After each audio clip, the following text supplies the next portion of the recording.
दीड महिन्यांपासून मळेवाडीचा डीपी जळालाच. महावितरणाच्या हलगर्जीपणामुळे ऊस वाळला, पाणी बंद, संतप्त शेतकऱ्यांचा आंदोलनाचा इशारा. दक्षिण सोलापूर तालुक्यातील सिंदखेड येथील मळेवाडीचा वीज वितरण ट्रान्सफॉर्मर गेल्या दीड महिन्यांपासून जळालेल्या अवस्थेत असल्याने शेतकरी आणि ग्रामस्थांवर मोठे संकट ओढवले आहे. वारंवार तक्रारी करूनही वडकबाळ महावितरणाकडून नवीन डीपी बसवण्यात आलेला नाही. परिणामी शेती पंप बंद असून जनावरांच्या पिण्याच्या पाण्यापासून ऊसासह इतर पिकांचे मोठे नुकसान होत आहे. क्षमतेपेक्षा जास्त भारामुळे दरवर्षी डीपी जळत असल्याचा आरोप ग्रामस्थांनी केला आहे. महावितरणाच्या दुर्लक्षामुळे नागरिकांमध्ये तीव्र संताप असून तातडीने डीपी बदलून वीज पुरवठा सुरू न केल्यास तीव्र आंदोलन छेडण्याचा इशारा ग्रामस्थांनी दिला आहे. पाठपुरावा केलं तरी साहेब बोलले की असं पाठवले पण प्रत्यक्षात तिथं फिल्टर युनिटला त्यांचं ॲप्लिकेशन आलंच नव्हतं.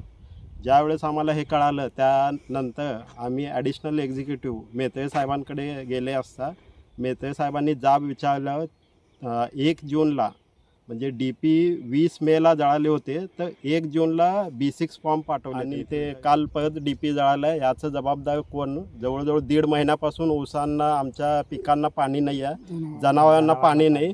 कुठून पाणी आणायचं एवढं? आम्ही सगळे 2-2, 3-3 किलोमीटरवरून पाणी आणून जनावरांना किती लागणार आहे पाणी? कोण जबाबदार आहे? आम्ही कोणाला दाद मागायचं? 1.5 महिन्यापासून आम्ही इथं सगळे मेत्रे साहेबांकडे जातो, टोनपे साहेबांकडे जातो, परत वडकबाळ सेक्शनला जातो. त्या लूज गाळ्यासाठी आहे ना PO सुद्धा काढलेत मेंटेनन्ससाठी.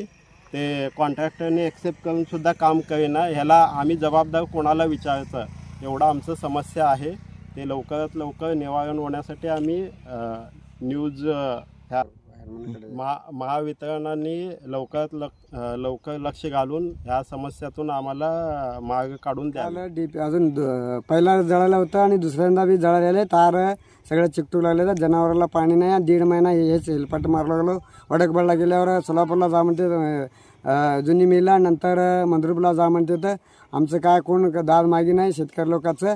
एवढं सगळ्या डीपीचं आणि तार ओढायचं नवीन डीपीचं काम करून मिळण्याबाबत एवढंच विनंती आहे.